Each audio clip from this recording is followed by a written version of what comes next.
Robertson, production designer on Until Dawn.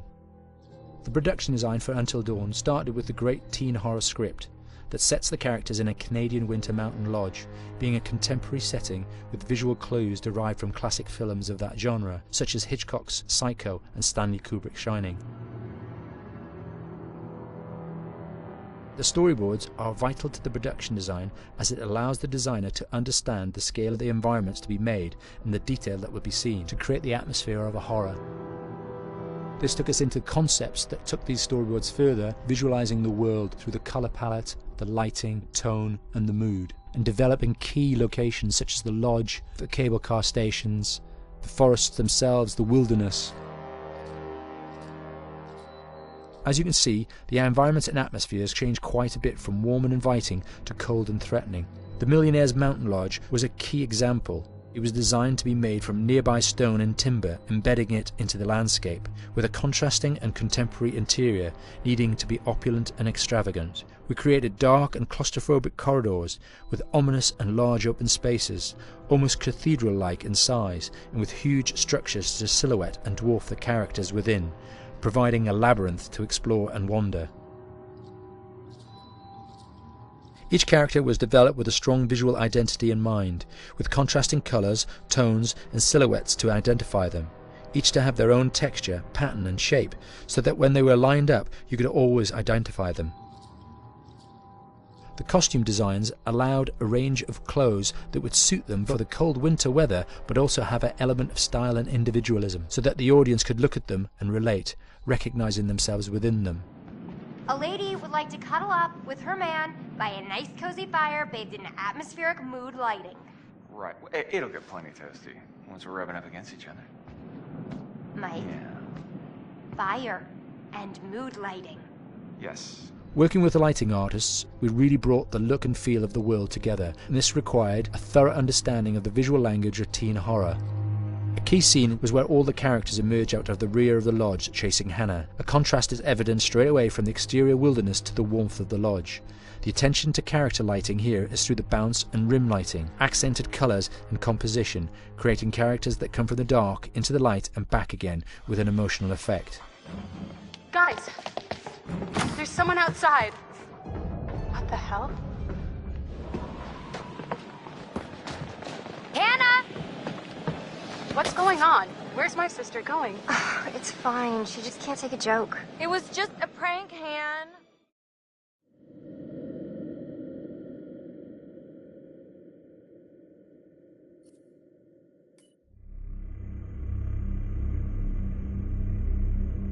Until Dawn is a game that's full of horror, and one of the things we decided to do early on was to take a scientific approach to how scary it was. So we did experiments on people and we measured their responses to the game. We've created a test area. It's as close to a home setup as we can get it. We've recruited ordinary people to play the game and we've left them to play it on their own. You're turning the light off.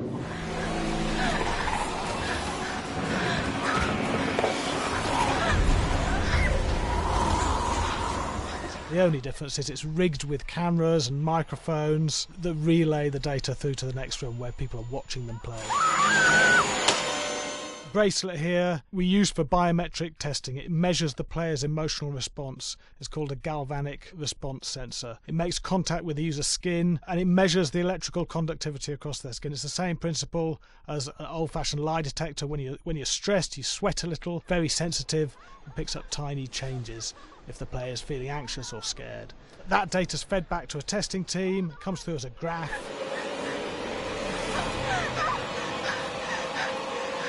I'm sorry.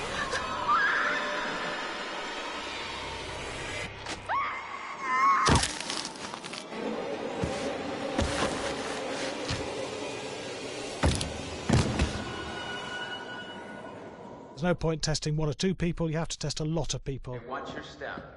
When we have a scare that's consistently has a measurable emotional response, then we knew it was good. If it didn't have that, it goes back to the team for improvement. The data doesn't tell us what's wrong with the scare, it only tells us if it's working or not. Wait, okay, so you hear that too, right? Josh. Here we have a chapter relatively early in the game. Weirdly regular. Not Nothing regular about it. We have to create tension and anxiety in the player so they are ready to receive the scare.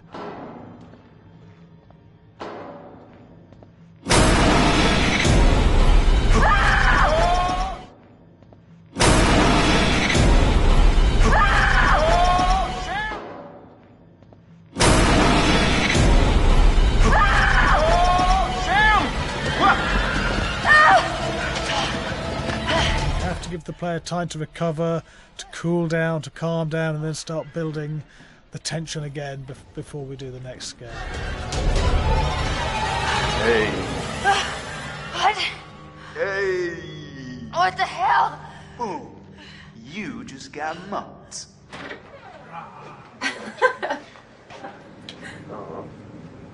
Yeah, I have such an adrenaline high from that game. There's two things we found. One is we could look at the scares, analyse if our expected scares were working effectively. Were people shrieking and covering their hands, or were they getting an emotional response from it? And being scientific about it means that we strip out people's opinions about whether things are working or not. We've got data, and we look at the data. If it's working, we're happy with it. Really scary.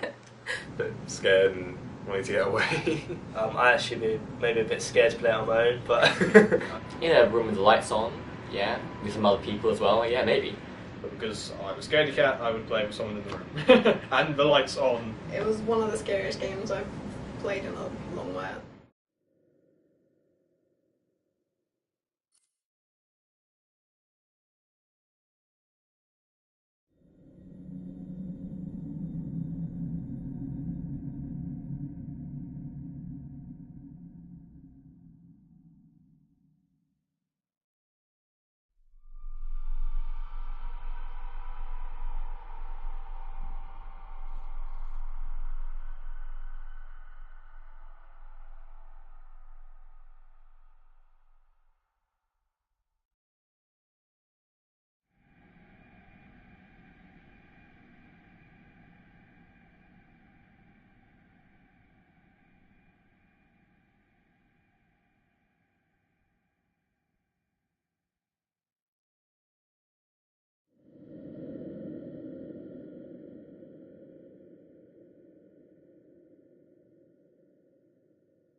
Hi, Larry. Hey, Graham. Hi, my name is Graham Resnick. I'm a filmmaker, writer, director, sound designer, and I started working with Larry Fessenden about 10, 15 years ago through my friend Ty West, who I grew up with, and have done a lot of sound design with on his films. And he was producing Ty's films at the time, and Ty introduced me to Larry. Larry produced my first feature, and we've written together on several projects. My name is Larry Fessenden. I'm a filmmaker. I run Glass Eye Pix, which is an independent production company out of New York. We make indie movies, a lot of scary movies as well. And I got a call to audition to write this video game. And I called my pal Graham Resnick because Graham is a gamer. And while I thought I could offer something to the idea of writing this multi-branching story, I knew that I would want Graham's expertise as a lover of gameplay, since I guess games were started. So and just as a lover. And as a lover, yes. Just why there's so many sex jokes in the game. There was one Italian website that did say the Larry Fessenden right. and Graham Resnick, the two lovers behind Until Dawn. Come here. Maybe I know how to handle you too. I am definitely ready to be handled. So I wanted Graham by my side. Yeah, and we got the gig, and it's been an amazing ride. Oh, hell yeah. Oh my god. She's taking her shirt off. What? Oh my god. Matt, what are you doing here? Hannah. I'm sorry, Hannah. This all got Don't out of worry, hand, just but... So in the game, the basic setup is that a year prior to the game's start, all these kids had gone up to a ski lodge that was owned by the parents of one of the kids, or a couple of the kids, and some of the teenagers played a prank on some of the other teenagers, and the terrible tragedy occurred when a few of them, two sisters, ran out into a blizzard, and were never seen from again.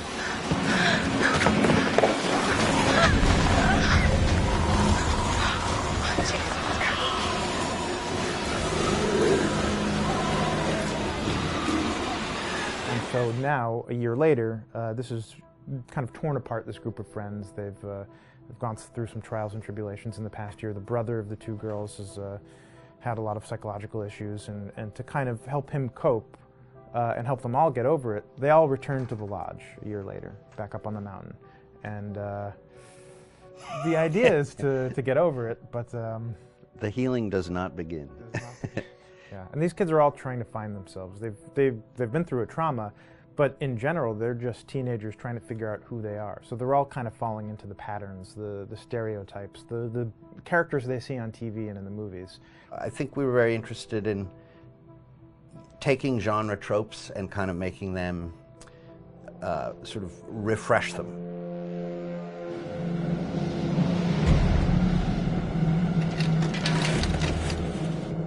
Hey, did you see that? Dad said it'd just be us this weekend. We're familiar with how slasher movies work. Most people have seen some horror movies, and we have established notions and preconceptions about the roles of the players in horror movies and how they talk and how they get killed and how they have sex. And to bring you into the game that way and then subvert a lot of those expectations was kind of our goal. They're haunted by some incident that happened in their past, which I think you pretty much figure out that that's going to have a role in their interaction. Yeah, so I think what was fun was we take some sort of stock characters and we try to give them some shape, but at least at the beginning they're recognizable in the way of groups of friends. There's, you know, the jock and the bitchy girl and the rivalries between everyone. And oh my gosh, and really fun characters too. Like we just had so much fun living in the minds of these characters through writing the script. What do you think? Jesus! You know, it was fun. I think we were looking to get that kind of banter that you see both in movies, but also that you absolutely have with friends, and sort of those inside jokes. And of course, as writers and as friends ourselves, we sort of developed little tracks, and we try to give the characters that kind of vibe.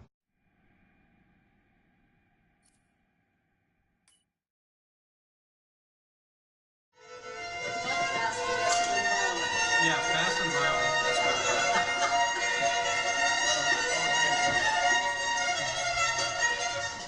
all right, from the top.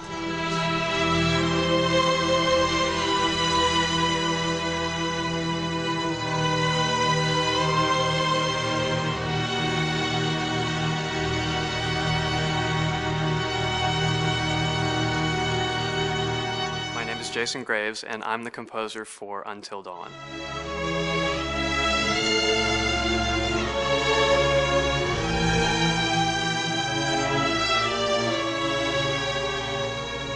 I've been involved with Until Dawn for about a year now. Originally, I was contacted by Barney Pratt, the audio director. I think that had something to do with my lineage of horror games, and hopefully not the fact that my last name is Graves, although a lot of people seem to associate my name with scary music.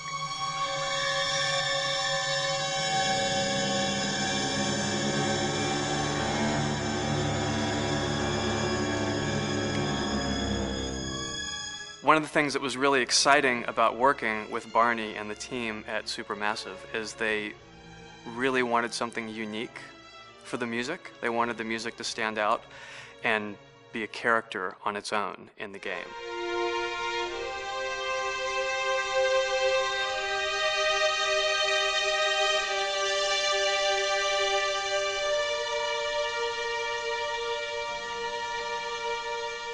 When I'm first starting on a new score, and it doesn't matter if it's film, television, or games, I always end up going to the main theme. Sometimes the developer or producer isn't even necessarily interested in the main theme at the beginning. I just want to do it for myself, because for me the main theme is the identity of the game. It establishes the mood, the atmosphere, and the character of the music and how it's going to be playing in the background. And that's what we did with Until Dawn. That was actually my demo pitch to Supermassive Games. I put a main theme together, recorded all the instruments at my studio, and sent it to them. And they liked it. We actually ended up recording that exact theme, all the instruments and everything, live here at Ocean Way probably 9 months ago.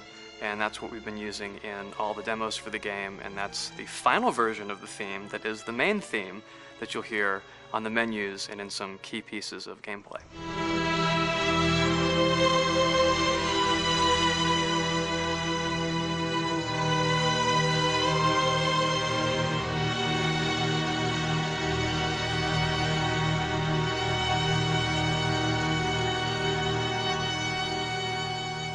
I seem to have made a name for myself in horror.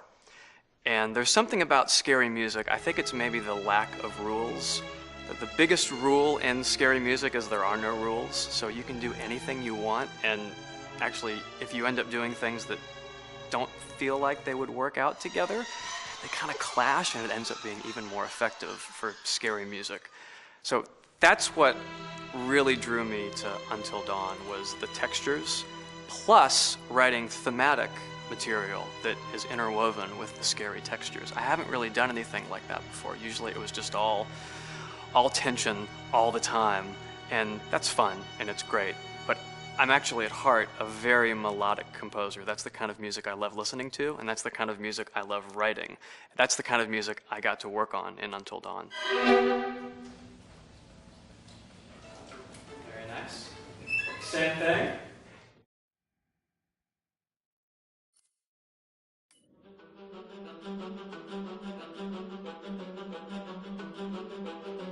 My name is Will Biles, Executive Creative Director of Until Dawn. The first part of getting a believable facial performance in-game is to capture, topographically, the actor's range of emotional expressions as separate versions of the same head. Every tiny nuance gets digitized and merged, effectively creating a model that can recreate every facial movement that the actor makes.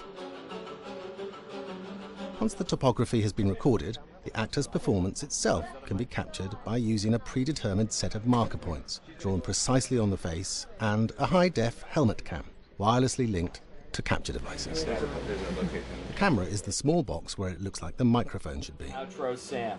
Mark. It records in high def the movement of the dots throughout the performance that will drive the expressions captured earlier. Unlike other systems, this form of capture is far less lossy because there are fewer interpretations between performance captured and performance rendered finally in-game. The audio is also recorded via two separate lavalier mics attached to the helmet. It takes a while for the actors to acclimatise to carrying around the recording devices and the helmet cams, but very soon the shoot becomes similar to any other effects shoot or a green screen shoot. The actors in these scenes are only recording facial animation, but use cursory body movements for pacing. Wait, and maybe we should all stick together and find everybody and make sure they're all okay, so... 1-1, the year before the prank. Take 2, Mark. Other than the other actors, they have to use their imagination for everything and everywhere that they are supposed to be seeing and feeling. Idiot! So dumb! From a hot midday studio in Los Angeles to a freezing midnight mountain in British Columbia.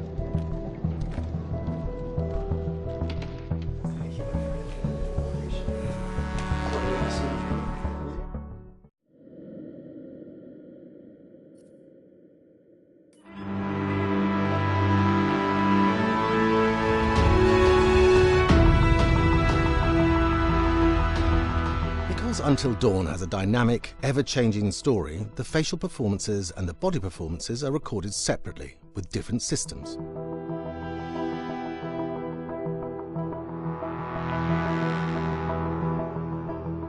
With the body capture, we use reflective bead suits and an infrared camera matrix system that drives the CG bone hierarchies in our character models.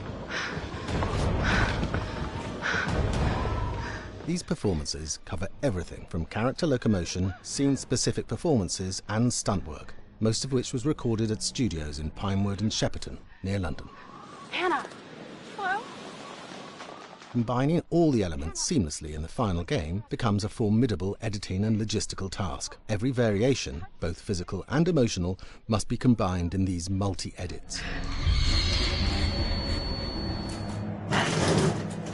Scaffolding props have to stand in for the sets, because the hundreds of infrared cameras have to be able to see all of the reflective beads on the actor.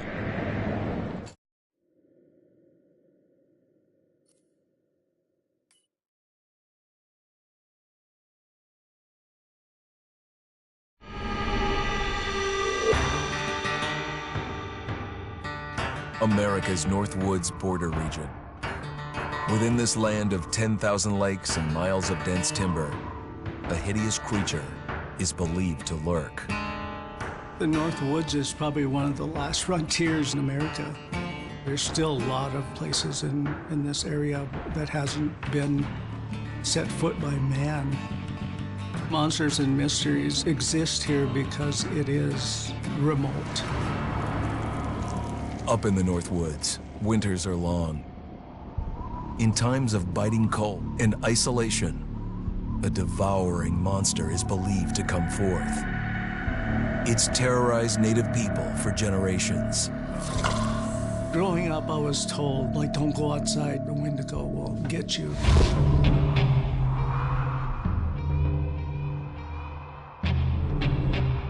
Among the traditions of the northern Algonquin tribes is the Wendigo, a monster that can seize hold of a person to carry out its hunger for human flesh. Many Native Americans fear even talking about this Wendigo, and even the mention of the name will let the Wendigo find out where you are, and it will open you up to be possessed by this Wendigo. The most famous case of a Wendigo possession took place in 1879. In the deep woods outside of Edmonton, Alberta. Swift Runner, a Cree Indian, was a trapper and a guide. He had left town the previous autumn with his wife, 6 children, and his mother. But when Swift Runner returned in spring, he was alone. Swift Runner came into a nearby village telling this heartbreaking tale. I had to watch them starve to death. Of his family being killed by starvation, and that he was the only survivor. My whole family gone. It wasn't hard to understand a family falling victim to a brutal winter. To even not. Yet something was suspicious about Swift Runner. He was a strapping man, and he came into town weighing over 200 pounds. It didn't look like somebody who had just weathered a terrible winter. He wasn't malnourished, didn't look like he was starving. He looked healthier than ever. After a few nights, it became clear that something was wrong. He started having night terrors, screaming in his sleep. I am the Wendigo! Villagers alerted the police. Swift Runner actually guided them back to his winter cabin. When they got there, that's when they saw the true horror.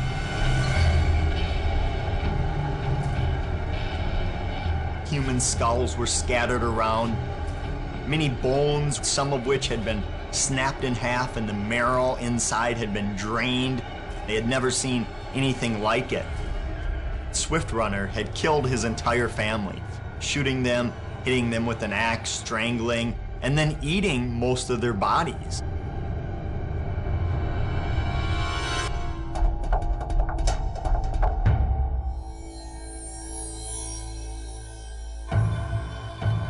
Right up until the moment the noose was on his neck, Swift Runner swore the evil spirit of the Wendigo had possessed him and twisted him into a cannibal killer. When he was on the gallows, Swift Runner himself said, "I am no longer a man.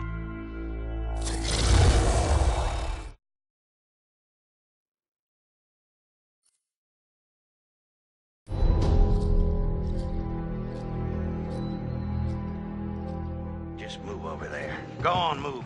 Let me say what I came to say. I'm here to tell you what you're up against being back on this mountain. You should never have returned. I don't know why you did after what happened last year. You mean with Hannah and Beth? Yeah, how could you know without being involved? I don't take kindly to you kids coming up here to my mountain. Your mountain. The mountain don't belong to me, it's true. But it don't belong to the Washingtons. This mountain belongs to the Wendigo. Hi, this is Lee Robinson, production designer at Supermassive Games. Understanding the ancient myths of the Wendigo was key for their development that helped the visual look. Through sketches and concepts, these elements were visualized, such as eyes being milky, almost dead, with loss of lips and eyelids due to frostbite, fangs growing and arms and legs getting longer, with skin hardening and thickening to look snarling and menacing, yet withered and lean. The hell was that? Another fucking piece of... Fingers and toenails extending like claws, allowing them to climb effortlessly. We made them look gaunt and weathered, and having ragged remains of clothes they wore. Blood-stained and rotten, with patches of hair still remaining, they retained strong skeletal limbs, which enable them to be agile and quick through the environment. Where are you? My name is Jamie Gallipo, animation director at Supermassive.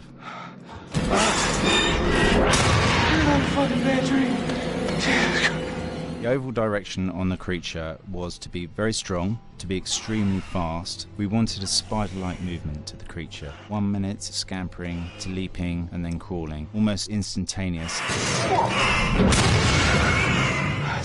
And finally, we wanted the creature to have this real, uncontrollable thirst for flesh. From a sound design perspective, the Wendigo is a real challenge. For the main vocalisations of the Wendigo, we used our own vocalisations, various different animals from the exotic to the farmyard, various plugins and processes to gel these sounds together and keep a human resonance behind that voice, telling the backstory of the Wendigo.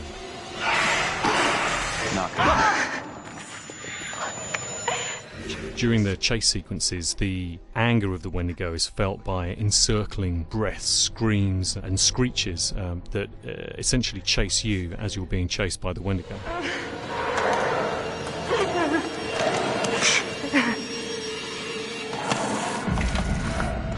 We would layer them up in a multitude of layers, sometimes 15, 20 sounds playing at the same time, to build up the vocalizations for this fearsome creature which is always in attack mode, hyperactive and chasing you throughout the game.